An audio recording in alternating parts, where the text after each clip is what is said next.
any further delay, let's begin today's event. Once again, sponsored by NTT Data and hosted by Digital Insurance, titled How Insurers Can Own the Customer Experience in 2022. I would like to introduce our moderator for today, and that is Jim Erickson. Jim, the floor is now yours. Great. Thanks, Christina. Hi, everybody. Welcome to our session today. We're really happy you could join us for How Insurers Can Own the Customer Experience in 2022. My name's Jim Erickson. I'll be your moderator today. Quickly, I was formerly an editorial director at Source Media and Thompson Media, the companies that preceded Horizon, who is helping host this event today. I founded Information Management Magazine. I always enjoy looking forward to working with Digital Insurance and other publications to forward some of these great talking points and discussions today around CX.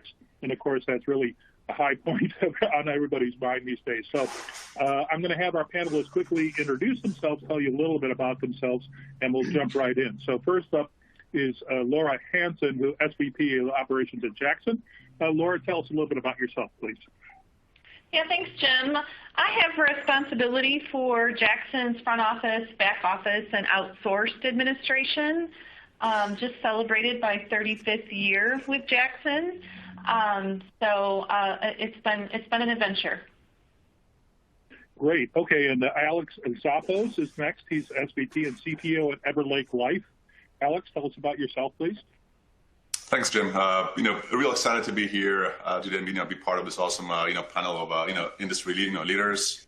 I'm CTO at Everlake Life. My main interests are in building out an insurance platform that can scale effectively, using modern technologies at a decreasing marginal cost while enhancing the customer experience and staying ahead of innovation. So prior to Everlake, I spent 5 years at Goldman Sachs. Part of the team that built that what eventually became Marcus. Prior to that, I was with Capital One in a variety of technology roles. And I can say that I've had the privilege over the years to be part of some awesome teams. With a high focus on transformations and ensuring technology is part of the conversation and staying at the forefront of customer needs. Terrific. Great. I'm sure it's going to be really helpful today on that boots on the ground perspective. Lisa Woodley is VP of Customer Experience at NTT Data. Lisa? Hi, I'm Lisa Woodley, and it's really exciting to be here. Customer experience is one of my favorite topics. I'm bringing today sort of two perspectives. So one is that I lead customer experience at NTT Data, which means I'm focused on how are we taking a customer-centric view to digital transformation? And then how are we leveraging technologies to achieve that sort of customer and business value? The other lens I bring is, in addition to my day job, I teach at Rutgers University. I teach user experience design in their Masters of Business and Science program. And so the perspective I'm bringing there, too, is from I very much see my students as the future of customer experience, and what are the things that we're teaching them about what's going to be happening a few years down the road. So I'm hoping that I can bring some really great insights to this conversation. Great. Okay, and finally, Mercedes Concepcion Gray, Head of Strategy and Growth at NTT Data. Mercedes?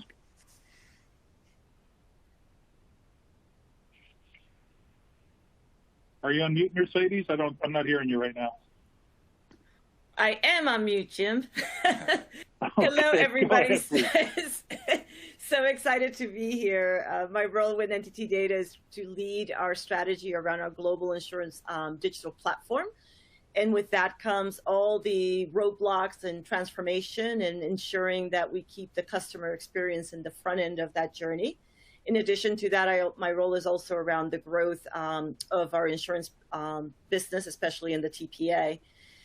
I've been in the industry, in the insurance financial services industry for over 20 years, and I've seen a lot of different transformations. I've seen a lot of different roadblocks as it relates to technology and modernization and everything else. I have to say that this is an exciting period for the insurance industry, and definitely happy to have be part of this panel today. Thank you, Jim. Great. Thanks, Mercedes. Okay, great. Well, speaking of technical bugs, I think we're having trouble seeing Laura Hansen today, but we'll be able to connect with her. You can see her on the screen. And so hopefully we'll all have a nice continuous experience. We're here to talk about customer experience. I didn't mention, since I left publishing years ago, I've been working as a market research analyst at a boutique advisory firm and love to cover a lot of issues. I'm sure most of you on this call are here because you already know CX and customer satisfaction are the competitive high ground, kind of the pointy end of the stick now for a lot of carriers out there. The insurance industry has not traditionally been the first mover in tech initiatives, but you also know that's changing really quickly because of all competitive and marketplace pressure. Some folks here have addressed or are still addressing core system strategies or leveraging some of that for initiatives, excuse me, from simple to complex, omnichannel, process simplification, signing, et cetera. I'll also mention briefly these times have brought about the need to reform people processes and resource strategies. Lots of new challenges keeping and rewarding strong teams, workforce dynamics, the great resignation, the cost of hiring quality talent. So engaging employees is also kind of a similar and different proposition than the outward-facing CX discussion. So these things all become necessities sooner or later, but everybody wants to prioritize and sort of think about what they should be doing now, doing next, doing most. It's often about improving CX. There's still a sense insurers are playing catch-up, and that's kind of the subtext for what we're talking about today, which is what are the tactics from getting here to there, which is why we have this great panel of speakers. So let's get to it. Always great to have folks with boots on the ground like the panelists today. I'm going to be taking notes for my own questions. You should do so too. Please enter your questions in the Q&A panel. And anything we don't get to today, we'll be happy to follow up with you later. We'll have a couple quick polls, and then finally we'll send you a link to the playback of this event as soon as we have it available. Okay, so for our first topic, let's explore what's happening in the insurance industry in terms of CX and how many carriers are seeing success after prioritizing new customer demand. So Alex, what are you seeing in the industry? Whatever you can talk about publicly, what is Everlake focused on in terms of customer experience? Yeah, thanks. Thanks, Jim. I'll talk, broadly about the industry, and then, a few things about, what we're doing as Everlake, right? So, looking at the industry as a whole, it definitely seems that, we're all keen to embrace, the transition to, to the needs of, what we call the digitally native consumer, right?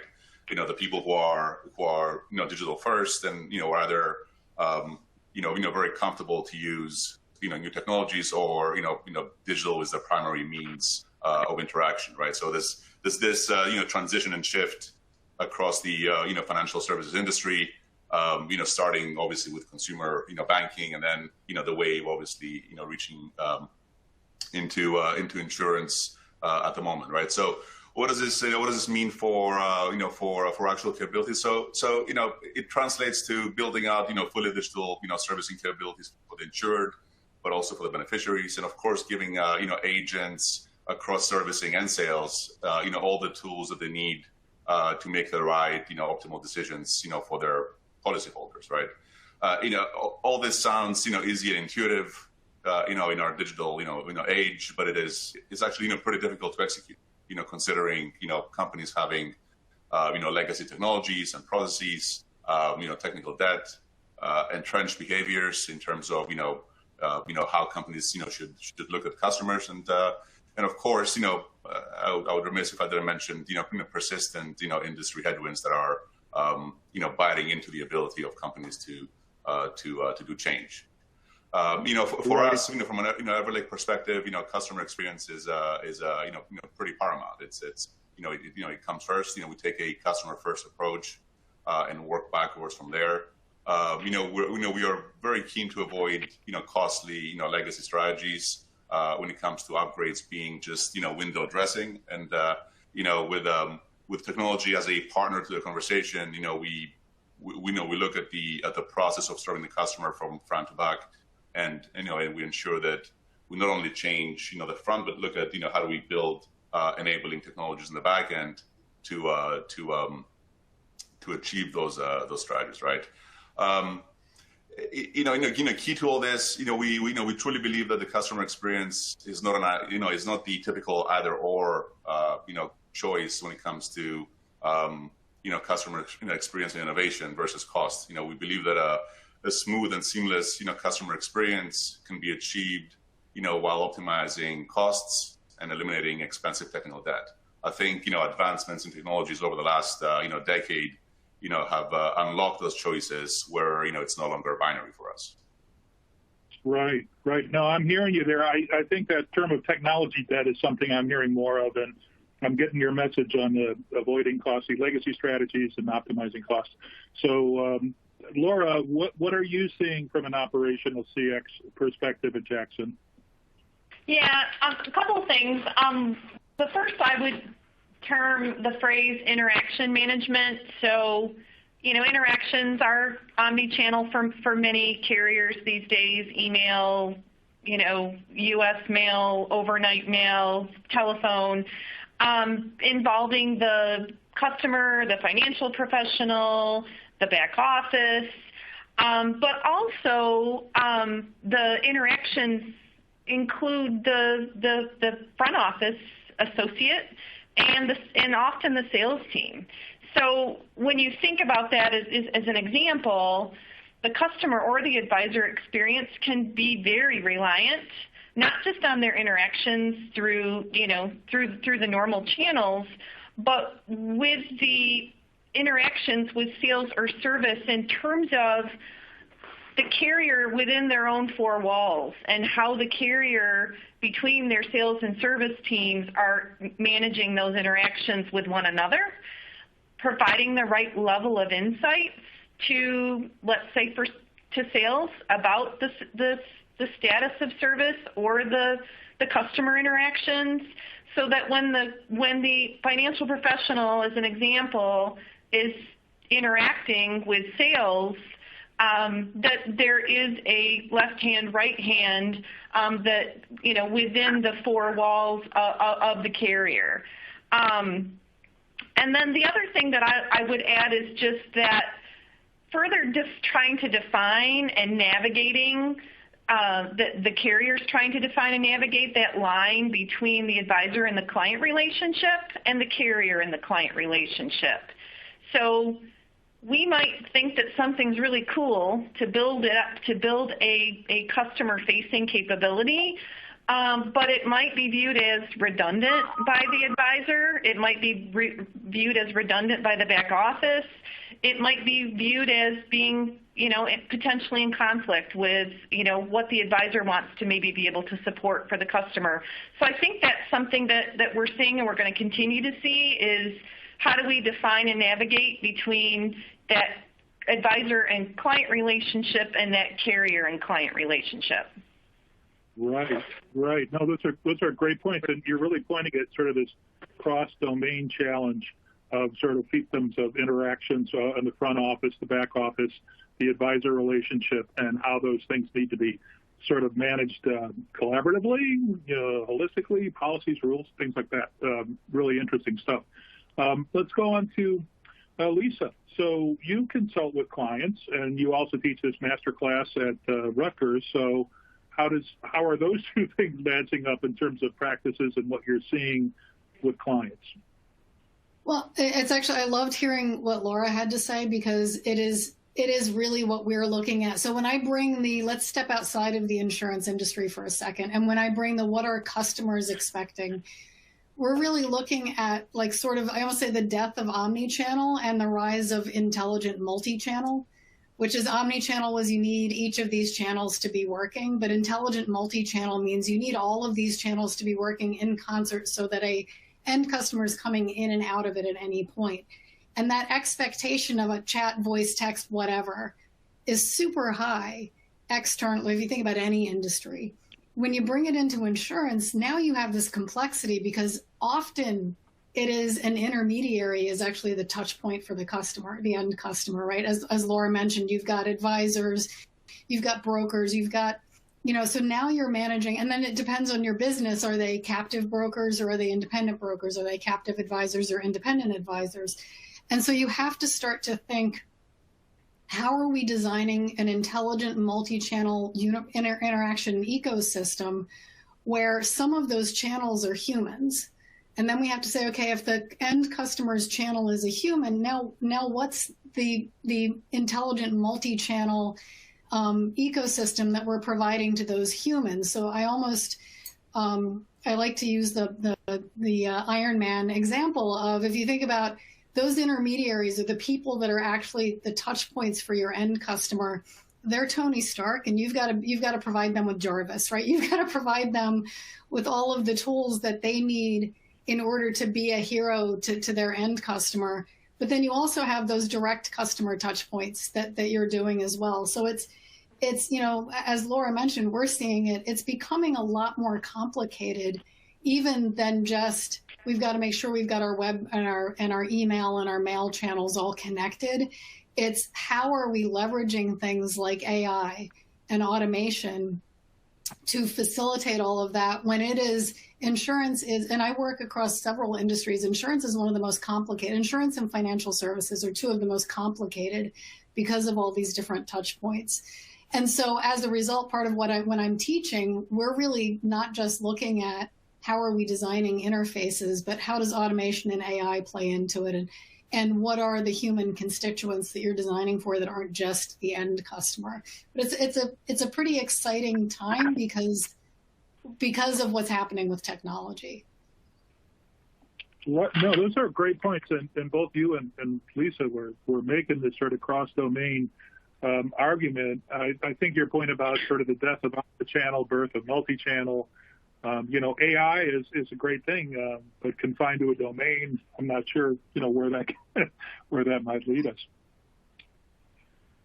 Okay, Mercedes, let's get you in here from a service provider point of view.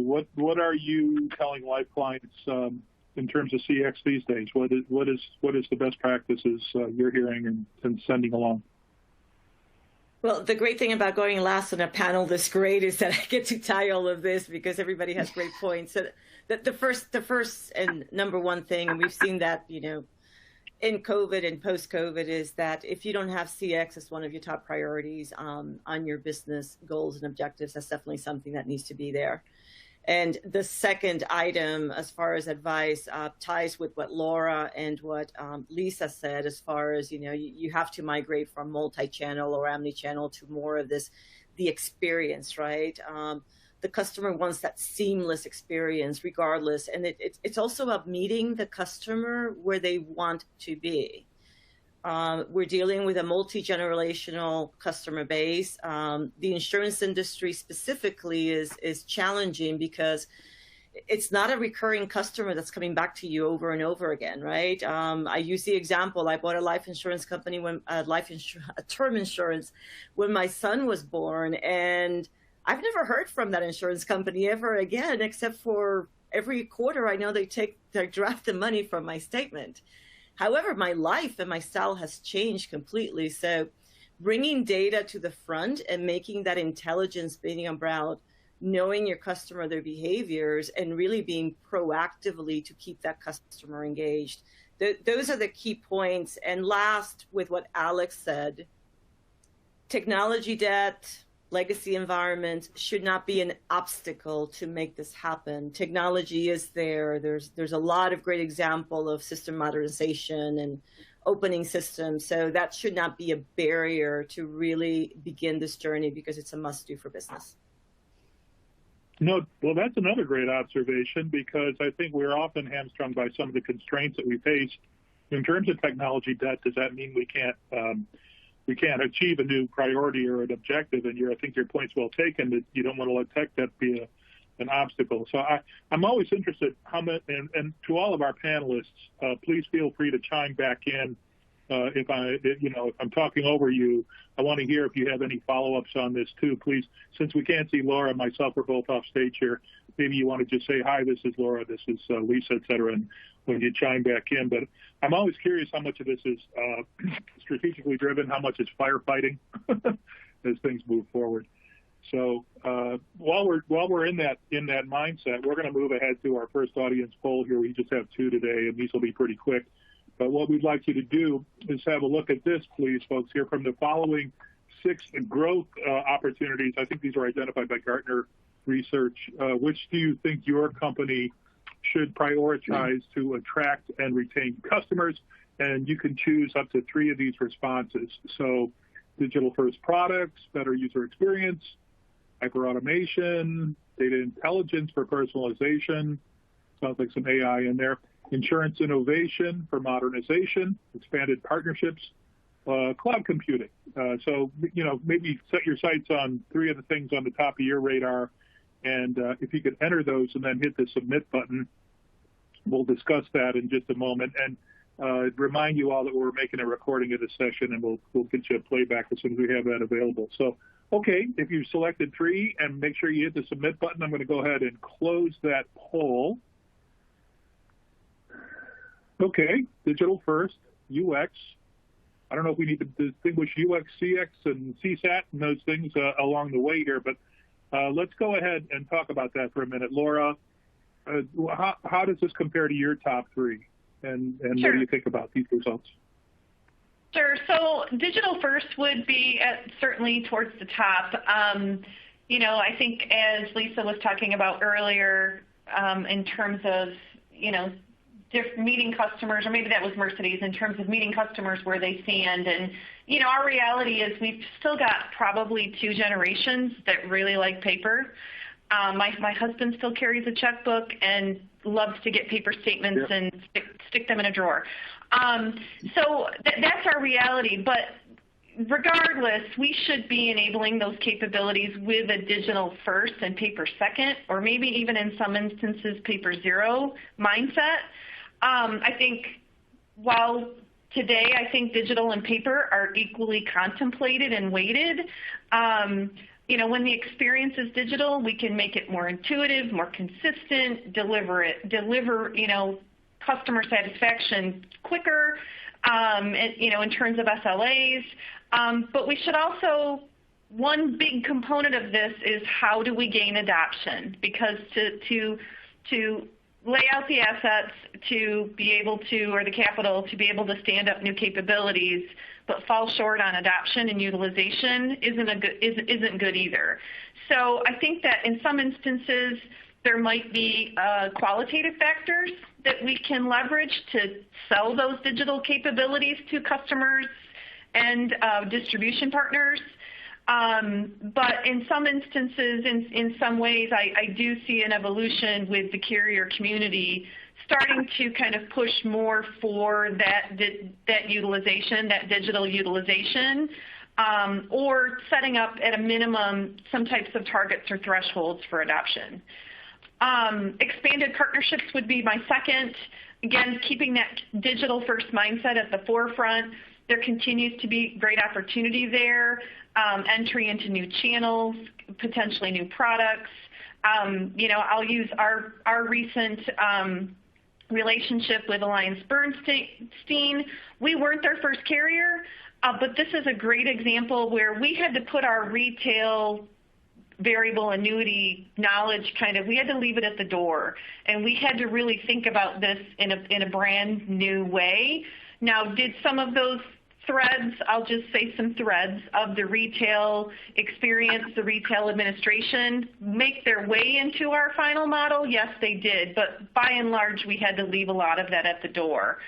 And then finally, cloud computing. It's not a cost reduction initiative, for us, but it allows us to have, speed from an internal development perspective. It allows us to do more with software as a service solution rather than developing our own solutions. And also, it's going to allow us to scale on demand by having greater and timelier access to storage and data. Great. Those are all great points. I'm madly jotting down notes here. And I get your point about cloud not necessarily being an upfront cost proposition, as my own research has definitely found, but kind of a great place to grow, great place to expand and take advantage of SaaS and other opportunities. Okay, that's great stuff. Alex, what about Everlake? What are you focused on, or what can you tell us about that? Yeah, this is great and really interesting. I love hearing that cloud is not it shouldn't be viewed as a cost cutting or at least a cost initiative, which is 100% right over the last 10 plus years that I've been involved in cloud related efforts. That has been primary vector of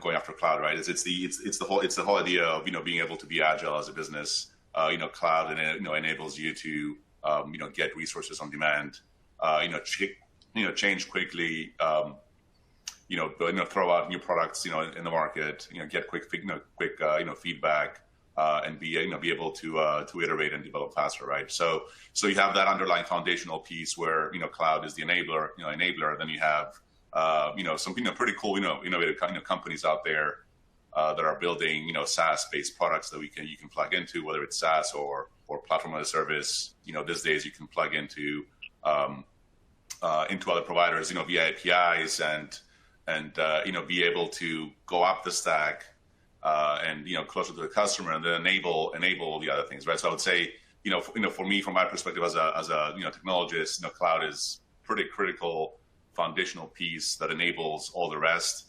I would say that data is data modernization and being able to create that multi-channel ecosystem is critical.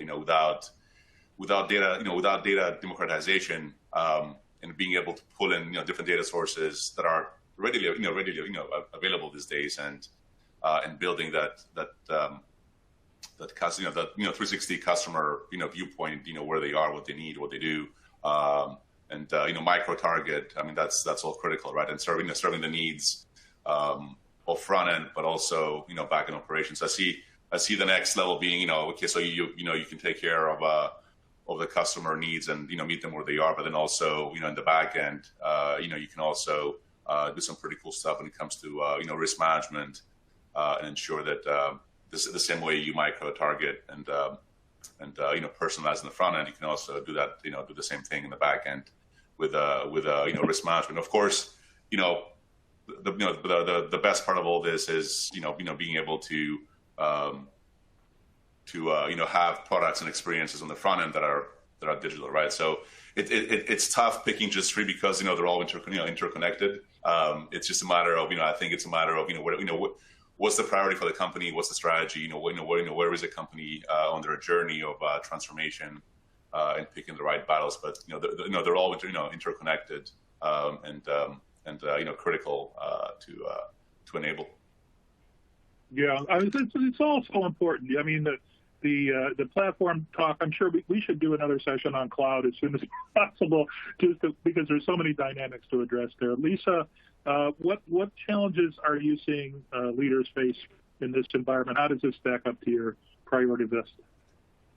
I was smiling when Alex got to it's all of them because it really is. And honestly, when I look at this list, the digital first products with better UX is the outcome, right? It's the outcome of getting your data in order, getting your hyper automation in order, innovating for modernization, and then even the partnerships.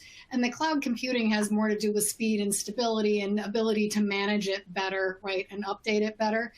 But it's funny, if I'm like, which of these kids doesn't belong? I feel like the digital first is the outcome. That's without a doubt. That's what you're trying to get to attract and retain. These things beneath it are what you're prioritizing to make it happen. If I was prioritizing one with what I see now, that data intelligence for personalization. But again, the way that you get to that is innovating, modernizing, and automating. Modernizing and automating, right, exactly. Okay, Mercedes, I'm going to try and keep us moving here, but what do you see on this list that you would like to see or you don't see, or how would you prioritize this? Well, I'm alignment, right? All of these are necessary, right? The outcome is really what we're all after, but all these things have to be done. I think what I would like to add here is, we are in the era of interconnected companies, and any company that's trying to time is of the essence here. So I think the ecosystem and the way technology allows companies to interact and provide different solutions at different levels, how we accelerate getting to the outcome is by really creating those partnerships that help accelerate getting to that outcome. Definitely all of the things on here are foundational. So you have to, the key is how do you speed up getting to the outcome? Because time is really, I think, the key to get to this outcome. Yeah, absolutely. And, you had said earlier that you don't want to let technology debt be the barrier to making these things happen, which gets us to our next topic here right away, I think.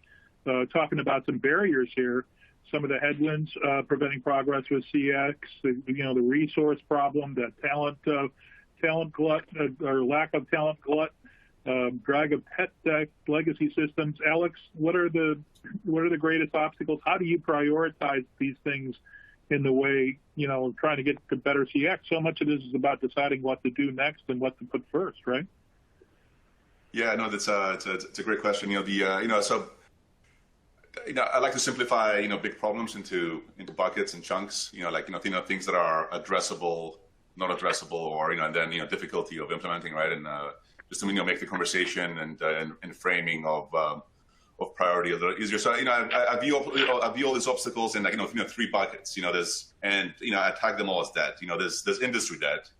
Things that are things like economic headwind. We have less control over it. Yes, there are strategies that we can implement to address industry debt and economic headwind, but it's a little more removed from the immediate control that I may have in strategies. And then we have the next bucket is organizational debt.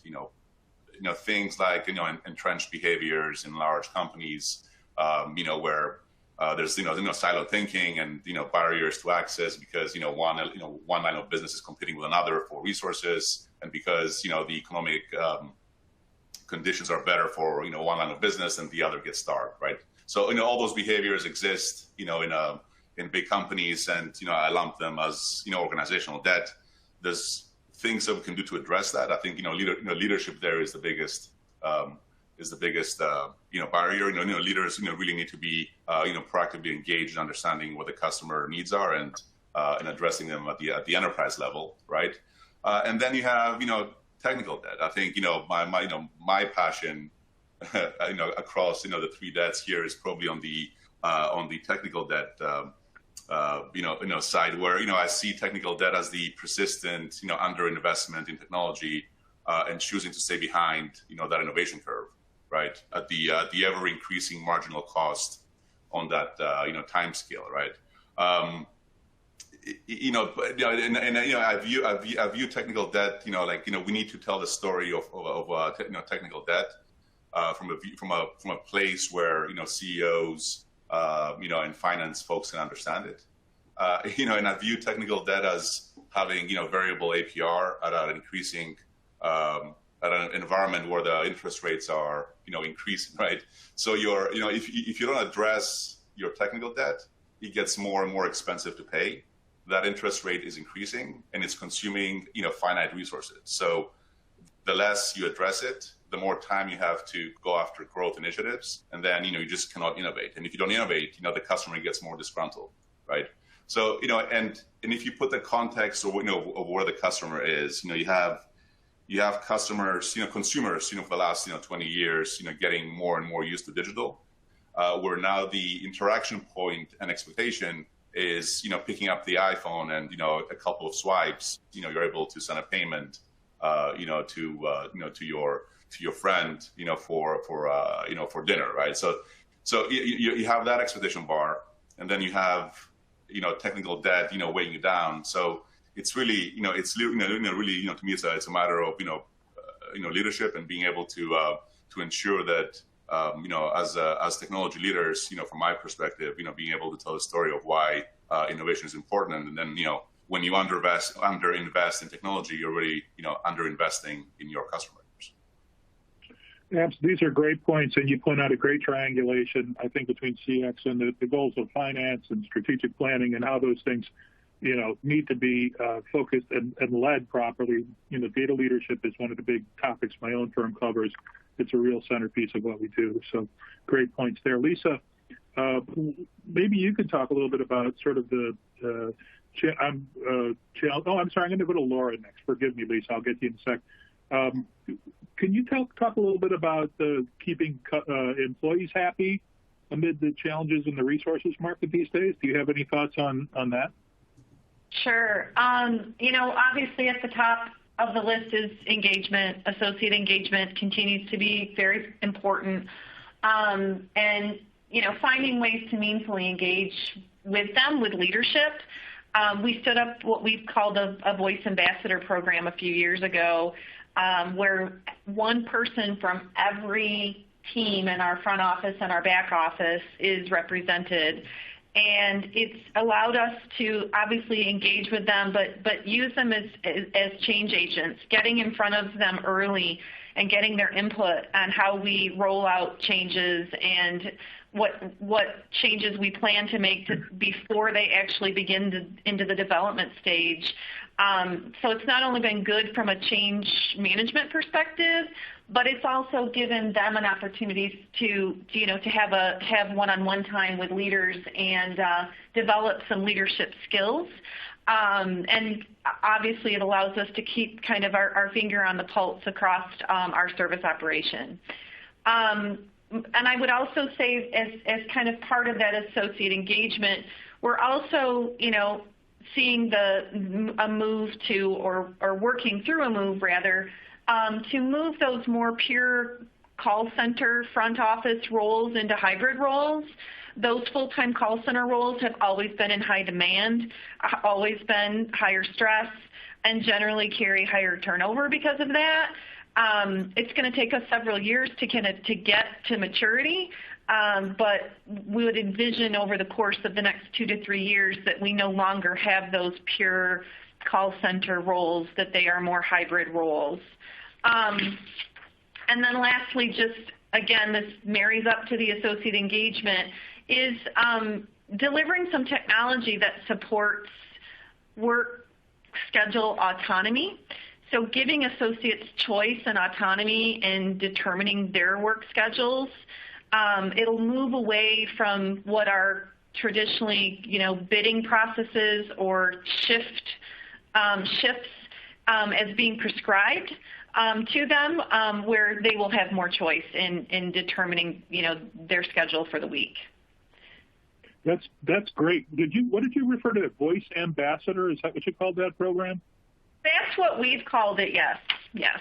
That's a great name, and it's a great idea to create some formal representation and some kind of formal feedback mechanism or interaction mechanism. Really, really cool. Let's go to Lisa again now. Lisa, what are you hearing here about this and about barriers? It's interesting because it connects into a little bit of what Laura was just saying that they're trying to do, but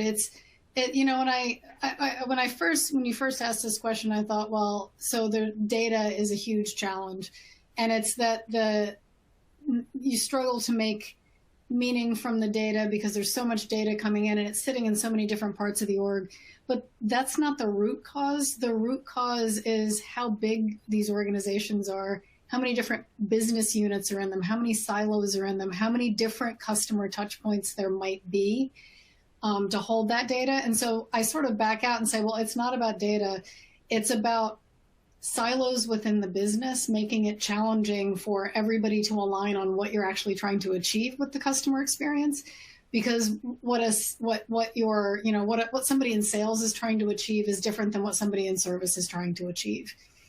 And so you have to bring those people together, aligning on what are the customer experience KPIs. And that's where we've had the greatest success with our clients, is doing workshops where we're bringing stakeholders from every part of the business and saying, look, if we're talking about the customer, it's touching all of you. We're not just talking about your business.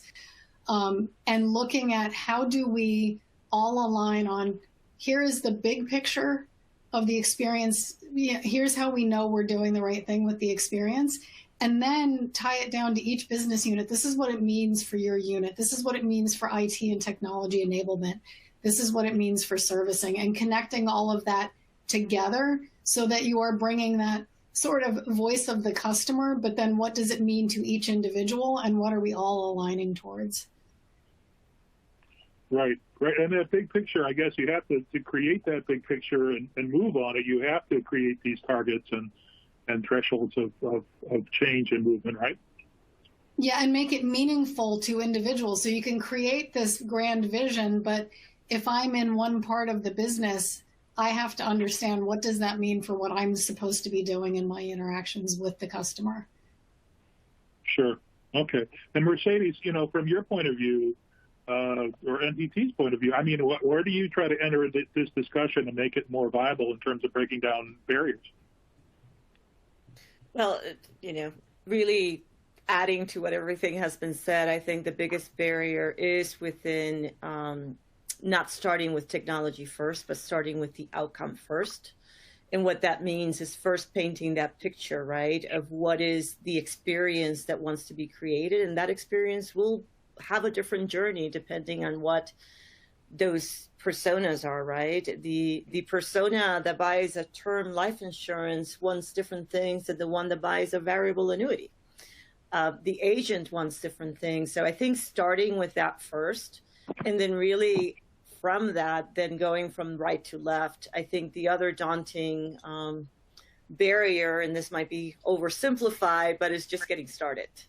And because it can be overwhelming, right? When you have the data issue, the data problem, the technology, I'm cloud, I'm all these things, there's just a lot, right? So I think starting with that outcome first and then going from there right to left begins to break down the pieces. And what I see as being really key in bringing this to reality is that technology is there, right? It's a matter of how you create that ecosystem to get there. So that's my thought on it. And I think it aligns with what everybody has said, because organizational change is the other big part of it. It's hard to innovate and break barriers unless you go through some organizational change so people think differently. Right. No, I think that those are all great points. And at the risk of, creating a new cliche, I'm hearing more folks in the industry talking about, this kind of thinking and kind of what they're calling an outside-in approach. And again, at the risk of creating another three-letter acronym or another problem, I think that's the way people are trying to find their way back to the actual outcome from the outcome as opposed to from the origin. Okay, last topic today. We're going to have one more quick poll, and then hopefully have a minute or two left for discussion. The last topic I want to get to today, sort of based on the priorities and challenges right now that we've discussed. So maybe try to nail you guys down a little bit. What are the essential CX strategies insurers are currently using to own the customer experience? What's the tip of the spear here? And I'm going to go ahead and start again with Alex to tell us how he's working with his Ever Lake. Yeah, so essential customer experience strategies. I think I'll keep it pretty quick because I think Mercedes just kind of touched on that really succinctly. It's working from a customer first experience backwards.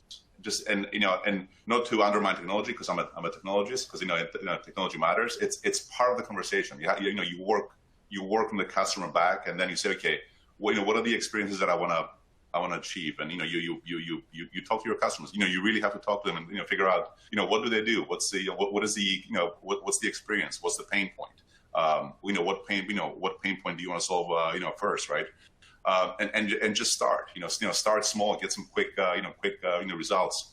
Cloud computing can enable that. We just discussed how cloud is fundamentally about quick changes and being able to consume computing resources on demand. You can go out there quickly and get some feedback on the first few steps. Go back, iterate, improve, right? So all that is critical to do. So I would say start somewhere. Start with a small step. There's a saying in the VC world. Change is slow. Then it's sudden, right? So you gotta start somewhere. You walk the mountain, one step at a time, right? And then you realize you're at the mountain, and then you have the next mountain, right? So it's one step at a time. Getting those quick wins. Talking to your customers, often and in depth, and solving those pain points using some cool technologies. Yeah. So ground up, quick win. Have a strategy underlay all that. I'm sure. Sounds good. Laura, what about you? What about Jackson? Yeah, so definitely. Oh, yeah.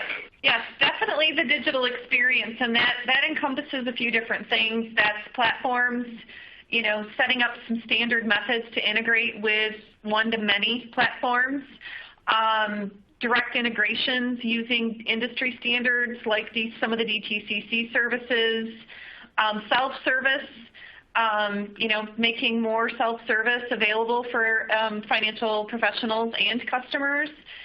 And then, as I talked about earlier, making sure that you're wrapping all of that with some adoption or adoption targets or thresholds. And then I think finally is just interaction analytics, turning all of those interactions into data. So you can build, like I said earlier, you can build something that you think is really cool and going to be a great customer experience and have high utilization, but you really need to have that interaction analytics capability in place to really keep your finger on the pulse of the actual experience so that you can continuously improve. Great. Okay, that's twice now you've mentioned targets and thresholds. I'm writing that down. So keep our eye on the ball there, right? Okay, Lisa, what about the essentials from your point of view? How do you see this, and what do you tell folks in that class at Rutgers too, in terms of where the pointy end of the stick is now? What's the must-have? Yeah. So once again, I'm going to tag team with Laura a little bit because of where she ended with that measuring the actual experience, and it's actually one step further than that. And this is something. So the program I teach at mixes business classes with design classes and technology classes. And one of the things I drive with those students is that we increasingly have to demonstrate the ROI of the work that we're doing. So that means you're not just measuring the experience and you're not just measuring the impact the experience is that the channel that you're providing is having on the experience.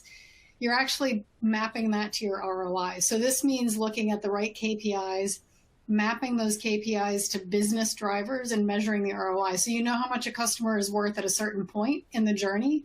You can start to launch a new channel. So you launch a new channel and you can actually start to see, are you having an increase in conversion at that point?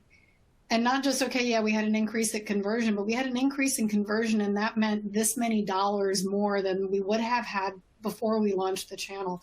So it's a big change in the CX industry around measurement. It's not just high NPS scores, right? It's how does that NPS score actually translate to a dollar amount so I can justify or prioritize the investments on all of these digital channels, because a lot of the different channels are competing. So it is measurement really starting to be tied to hard ROI dollars. Right. Yeah, okay. Connect the dots, right? Okay. Yeah. Mercedes, what are customers telling you? What are their essentials? Well, essentials are, to be repetitive, is really to get started on that journey, right? And really to start with that mapping of the customer experience first. I mean, it's starting to build, and then also the incremental steps. You have to start somewhere, and I'm completely aligned with Laura and Lisa, and in the sense of you have to also measure that experience, because a lot of times we implement things and then we don't really tie it back to the measurement and the continuous improvement. And this is not a strategy that you can just put out there and without measuring, continuously improving is really important. So that's really the focus of ensuring that it's really meeting your customer needs, and I envision a time where from a customer perspective, right, if I put myself on that seat of the customer, I want them to know as much about me and be proactive in the way they interact with me versus reactive. And I think the industry right now is very reactive in the way they interact with the customer. Right. Okay, great. Well, good mind share on this today. We got a little time. We're going to do one more poll with you quickly, and then we'll kind of summarize and see if we get to a couple questions, a little more feedback from our great panelists today. If you guys could go ahead, please, and answer this last survey question from the following list. What do you think are the top 3 trends shaping the future of insurance? So pick 3. You've heard what the panelists have to say. So it's about customer expectations, computing technology, big data, data analytics, insurtechs, the competitive landscape, artificial intelligence, machine learning, workforce transformation. All of our topics, have sort of played into various aspects of this. So we're asking you to prioritize these from your own point of view and go ahead, select 3, hit the submit button. I'll close it. A lot of great feedback and some high-level notes I'm going to try to get to before we close today, too. And again, we'll send you a link to a playback of this event as soon as we have it available. So if you hit that submit button, thank you for that. And I'm going to go ahead and close the poll. Okay, again, it's CX, and then there's some good interest in AI and a nod to data analytics and big data. A lot of times big data is a topic that I see kind of shrinking in the rear view in terms of, well, where does it get us and what do we do with it? So the applications that sit on top of that, of course, I think it refers to that. So let's go ahead and get a little quick feedback on this, starting with Alex again, based on these 3 top trends in the mind of our audience here. Yeah, I'm trying to preempt, Lisa here and figure out which one is the one that's a result of all the rest. So it seems to me that customer, in reading all this, customer expectations, are informed by the rest, and then also it's like it's a feedback loop. Whether it's customers or workforce transformation. There's a bit of a feedback loop of, here's what's happening in the innovative part, of the industry, and here's how it loops back into, what customers are expecting, right? So it's a little, again, difficult to pin just, 3 trends. I would say, definitely, insurtechs are, blazing trails in terms of what's possible out there, right? Then you have adoption, back with, into, traditional, carriers, but underpinning all that is, new technologies, how they're used, and then how they mature over time, and then also, what customers expect, as a result. So I think, again, it just all are interconnected, all are critical. You just got to pick the ones that are critical to where your, the journey of your company is, and what you're trying to achieve based on your strategies. Okay, great. Thank you. Laura, a couple quick thoughts on what you see up here? Yeah, the workforce transformation, I talked a little bit about some things earlier, giving associates more autonomy. I would have also added, the hybrid roles that we're moving to. But I would also add, from a leadership perspective, what I believe we will see as a workplace transformation is managers moving into roles that I would call manager as sponsor. And managers that, understand what their aspirations of their employees are, what knowledge and experience they want to acquire, what knowledge and experience do they currently possess, and to be able to create new opportunities for their growth. And, I see us equipping leaders, obviously, to be able to pull that off. I think many of us, as it relates to workplace transformation, are still on a bit of a journey with the remote working, work from anywhere, hybrid, both in terms of employees kind of figuring out what the new normal is, as well as leaders being able to effectively manage that way. So, my take is I subscribe to the fact that face-to-face matters, personal interactions matter. I don't think we will find an effective replacement for that anytime soon, but I think it's just, in general, still a journey that we're on that will continue to shape the workplace.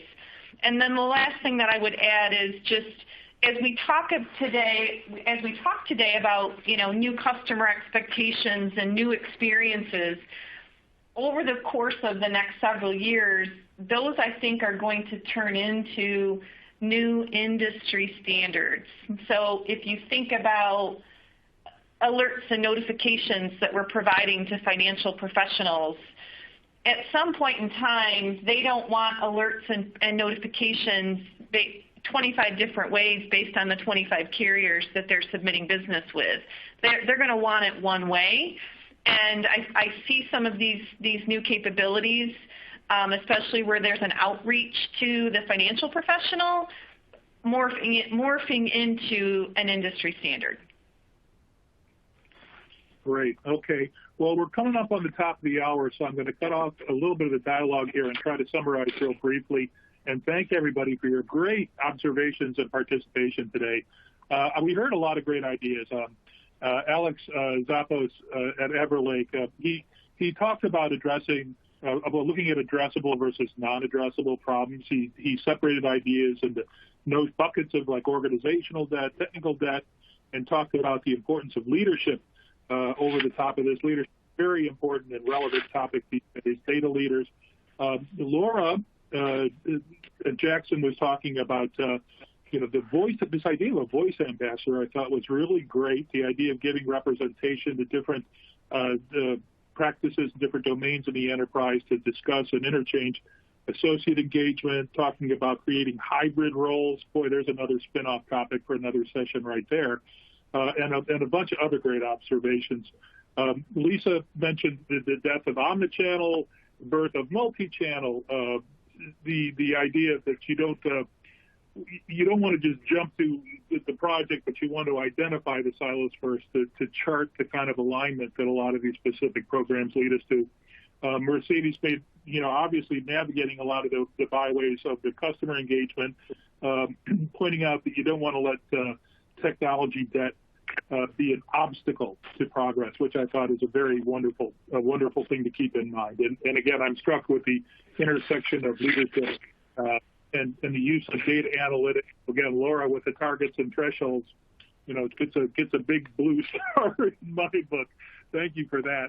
I want to thank all of our great participants today and the audience for sticking with us. We heard from Laura Hanson, SVP of Operations at Jackson, Alex Zappos, who is the SVP and CTO at Everlake Life. We heard from Lisa Woodley, VP of Customer Experience at NTT Data, and of course, Mercedes Concepcion Gray, Head of Strategy and Growth at NTT. Lots of great observations. I want to thank NTT Data for sponsoring this event today. Thank you all for your participation and staying with us. We'll follow up with any questions you have. And finally, I want to say thank you from Digital Insurance. I'm Jim Erickson for Digital Insurance, and with that, I'm going to say so long, everybody, and have a great week. Bye-bye.